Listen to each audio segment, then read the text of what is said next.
Hello and welcome to Trade Plates TV. Today we are here at Big Cars. I've got the owner, Adam Stott, who's here with me. We're at the Whittam dealership.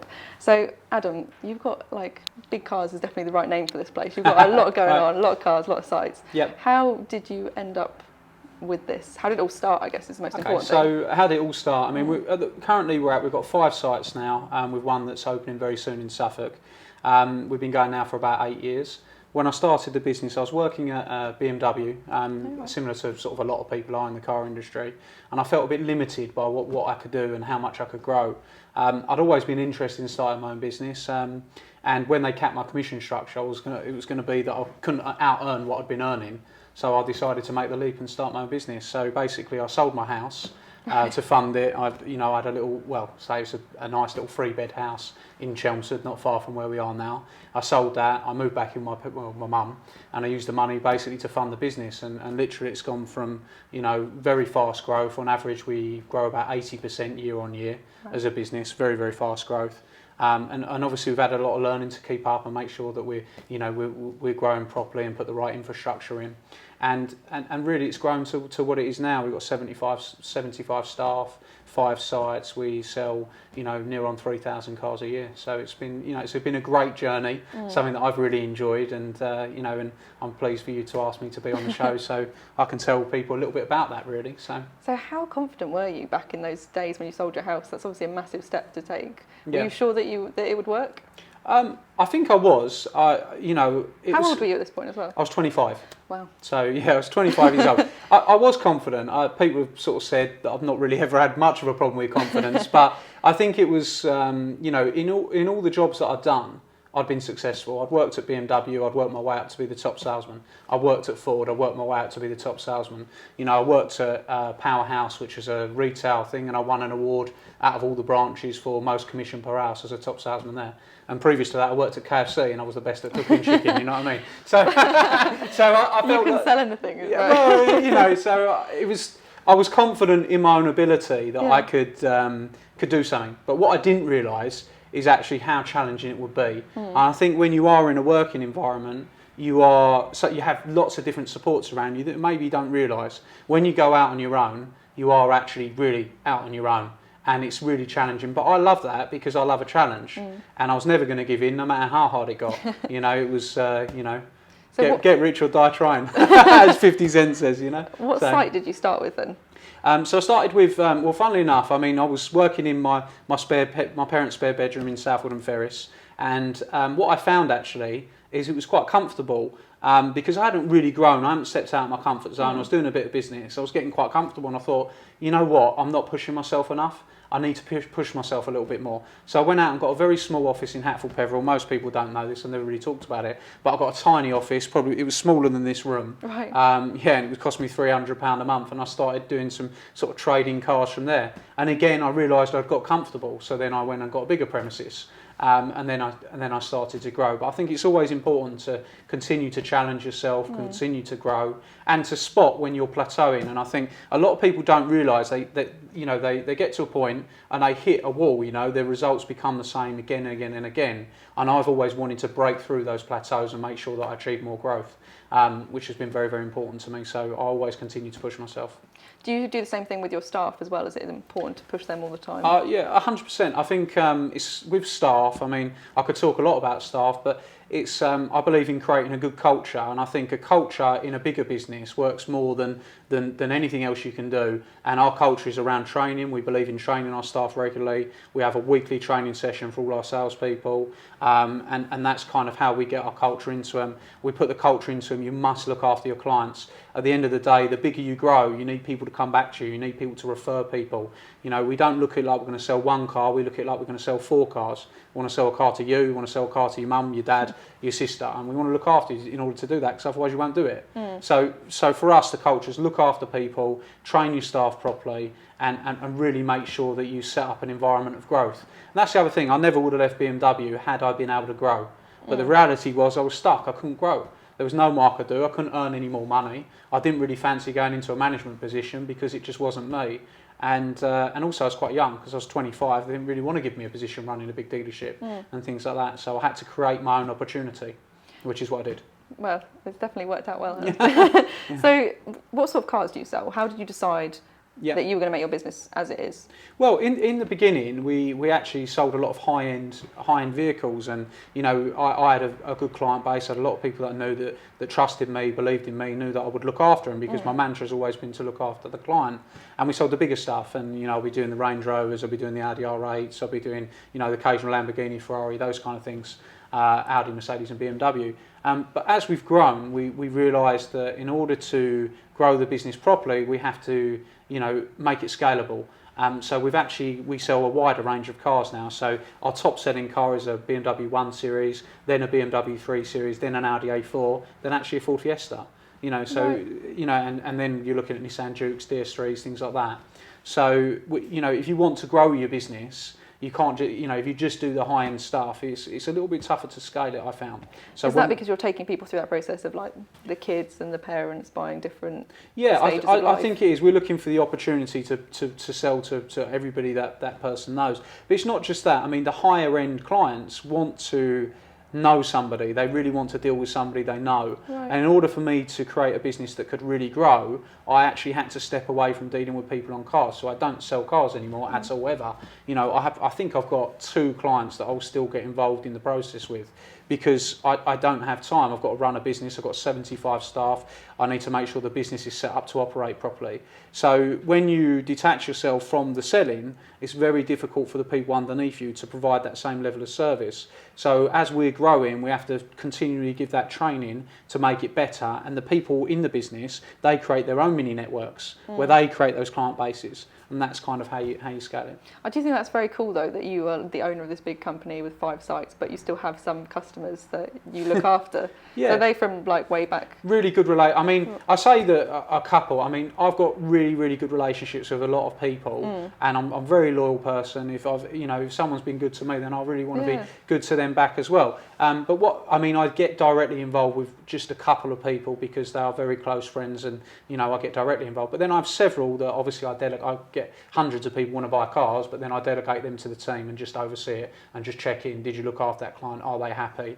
We have a follow-up system in place that will give me proper reporting to make sure that every single client within the business is happy or not happy. If I see a name that I've referred on there and they're not happy or they're giving bad feedback, then I'll be all over that.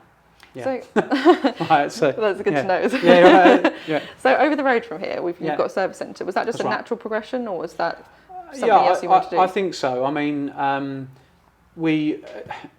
mainly we've got a service centre, we've got the body shops, we've got another service centre in the other side downstairs as well. And mainly because we're selling so many cars that we need to prepare our cars. We're near on for 300 cars a month. We need to make sure those cars are prepared properly. You can't subcontract that work out because the quality's not right.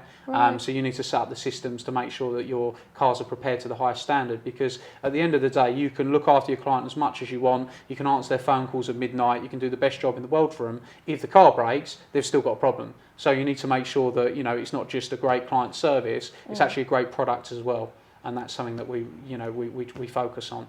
Yeah. And you've got Big Cars Direct as well. Big Cars Direct. So that? Again, it's similar to your question that you asked when we go back a little bit, is that Big Cars Direct is actually the smaller cars. We've got a massive supply of smaller vehicles that come in direct from fleet people, and what we fleet suppliers, fleet suppliers. So we wanted a route to market for them, but we didn't want to affect our main brand too much, which traditionally hasn't sold the smaller cars. I mean, if you call yourself Big Cars and you sell really small cars, it doesn't make sense. So we created an alter brand to supply those cars to people. So that's what Big Cars Direct is, and it's been massively successful. I've been really pleased with how it's going. It's generated lots of new customers for us, and at the end of the day, those customers can grow with us. So they might buy a smaller car at the beginning, but then when they want to change their car in 2-3 years, as they progress in their careers or their businesses, they buy the bigger cars as well. So yeah, perfect. Yeah. So you seem like a man with big dreams.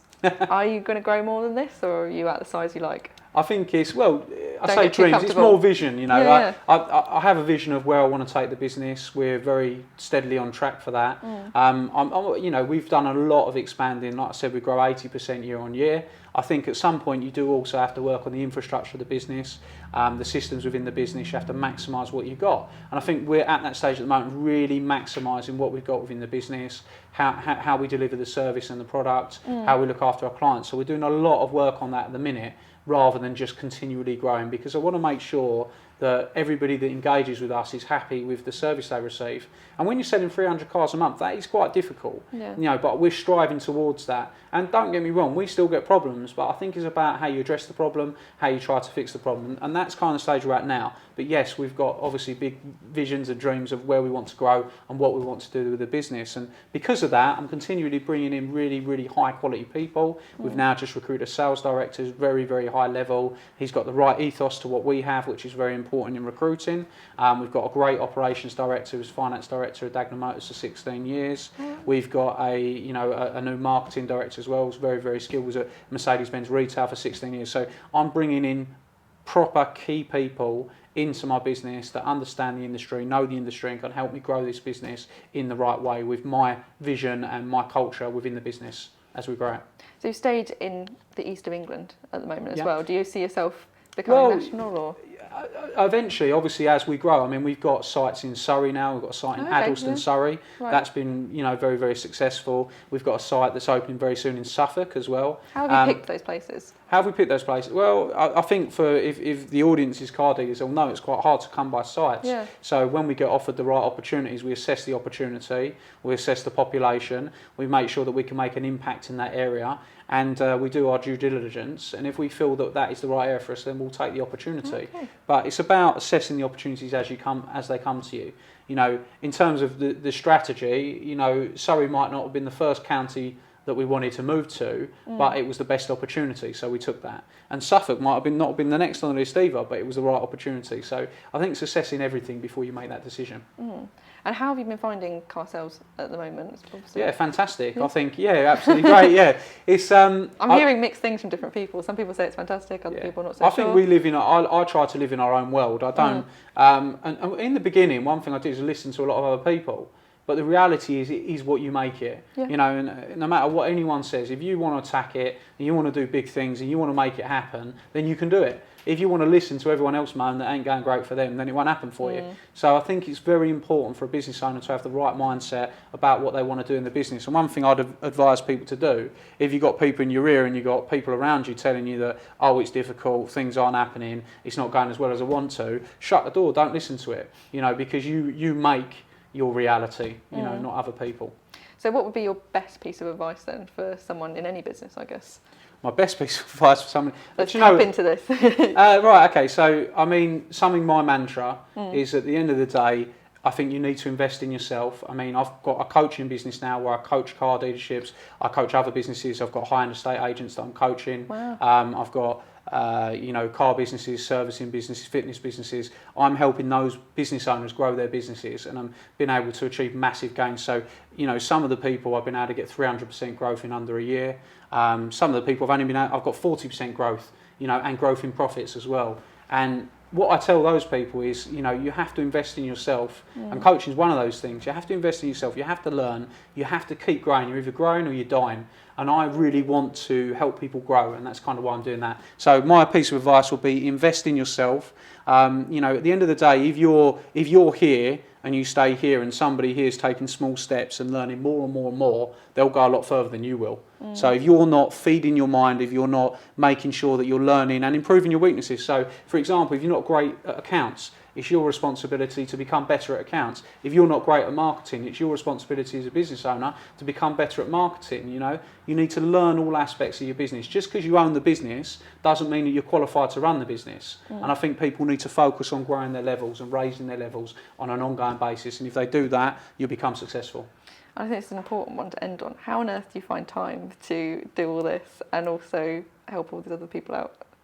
One of the guys I'm coaching said, I can't believe that you're able to... How do I find time? Well, I organise myself very well. Yeah. I've got 2 PAs. I manage my diary very tightly. I'm very focused. I've got a strategy for how I run the business, which has been amazing for me, which is something that I learned off, funnily enough, I went on a course called Time Secrets of Billionaires, and it showed me how a billionaire runs their business, and I've incorporated that into my coaching. I'm showing other business owners exactly how to do that and to manage their time properly. So I'm not stressed out. I'm not fearful. I'm very focused. I know exactly what I've got to do. I know exactly where I'm going, and I've got a good focus, a good vision, and I'm very time management's very organised. So I suppose that's, You know where all the plates are spinning.